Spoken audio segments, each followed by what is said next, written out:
6 months, considering everything that went down over the last year. Trump not the only leader on the world stage to contract the coronavirus. Here to discuss now, Fareed Zakaria, the host of Fareed Zakaria GPS. Hello to you.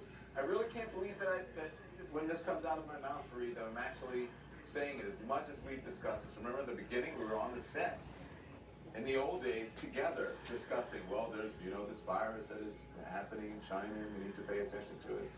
And then here we are. Good evening to you. Give me your reaction to the president being hospitalized after testing positive. Well, it's sad news, and naturally, I wish him and the First Lady a speedy recovery and as mild a version of the disease as possible. But it's in some sense a reminder. There's a lot of sad news all around. We are going to hit 1 million deaths for the coronavirus, or perhaps we've already hit.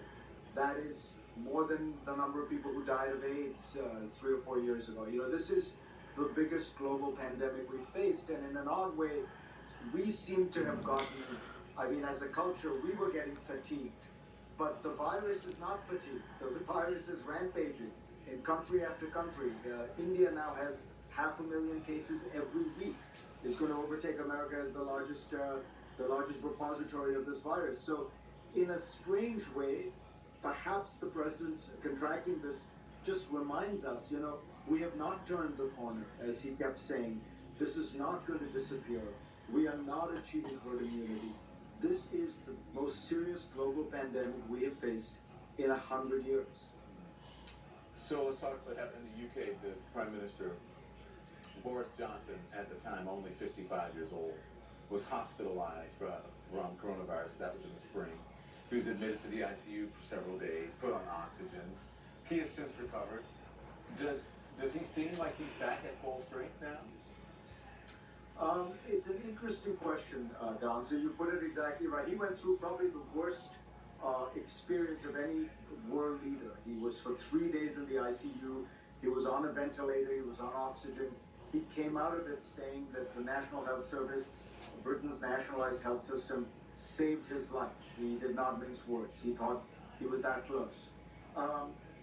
He seems a much more subdued man than he was. Boris Johnson was this lively, funny, carefree guy, always telling jokes, always had a kind of devil-may-care attitude, and also had been very relaxed about the coronavirus. He's probably closest to Trump among world leaders. He had resisted any kind of social distancing, he had resisted the lockdown, and he's come out of it much more attentive to social distancing, much more attentive to urging people to follow the rules.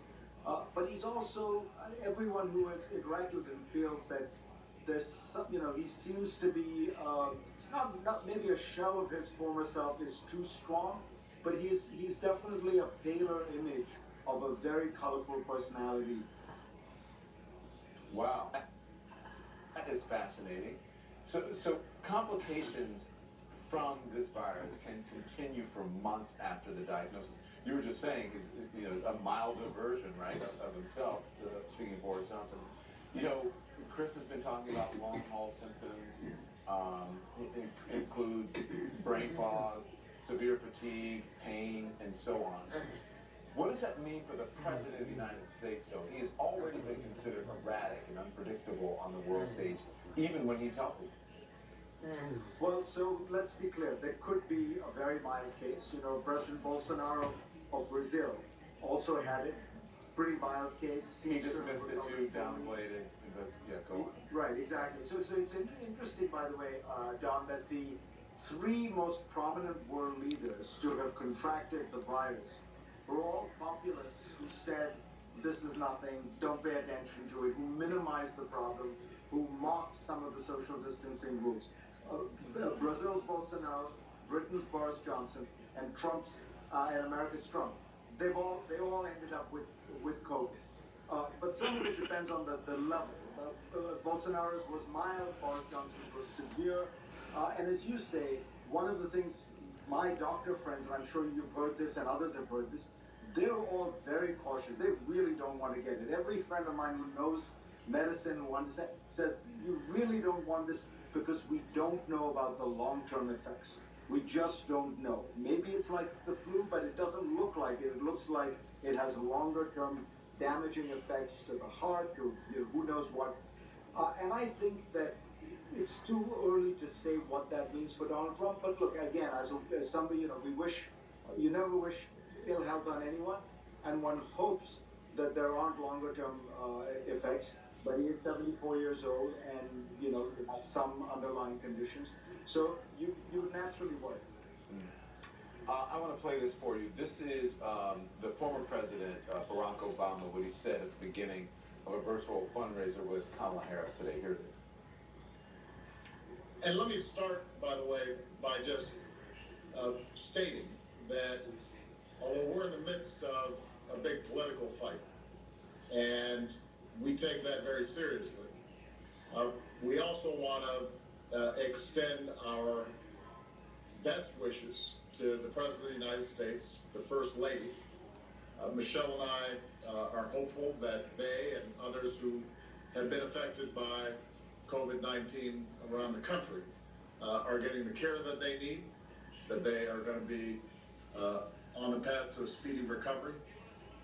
So here's the thing, that is a gracious message, okay? That's the former president reaching out to the current president. At the same time, just so you know, Fareed, the Trump campaign was sending out emails, a fundraising email, slamming Joe Biden as Sleepy Joe and Barack Obama as lying Obama.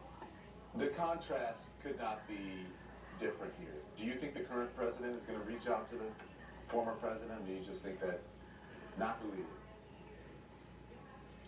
Not who he is, Don. We saw it in the debate. As you said, it seems like a generation ago, but the debate only took place on Tuesday. And to my mind, it was instructive. You just saw the basic characters of the two people.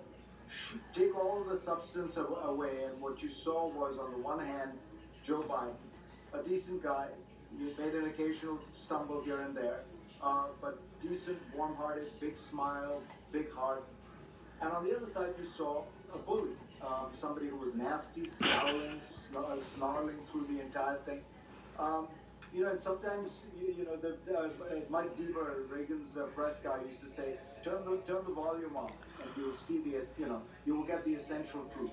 And if you turn the volume off, that's what you saw. And it really showcases the two characters. That is who Trump is. Look, maybe the illness will change him. Maybe it will. And by the way, that'd be good for the country if that happened. If he were to take this seriously and recognize, he's going to get the best healthcare in the world, as he should. But there are hundreds of thousands of Americans who are not getting that kind of healthcare, who live in fear of even going for a test. And one of the terrible things about this recession is the degree to which it has really hurt far more than most recessions do. The poor, the vulnerable, the weak, those who lack access to health care. This is one of the worst increases in inequality that has happened really in recorded history. And so, if maybe that just having this illness gives him a little bit more empathy for all those people who are in a much, much, much more difficult situation than him, that would be useful. Yeah, he said it would be good for the country. It would be good for him as well. Thank you, Fareed. I appreciate it. We'll see you soon. I'll see you on Sunday, as a matter of fact. Make sure you watch Fareed Zakaria, GPS, Sunday, 10 a.m. and 1 p.m. right here on CNN. Again, our thanks to Fareed. Breaking news tonight, we're learning about even more people within the president's orbit being diagnosed with coronavirus. And Chris Wallace of Fox News says the campaigns were on an honor system for tests before the debate. Chris Wallace was a debate moderator, by the way. I'm going to speak with someone who was at the debate.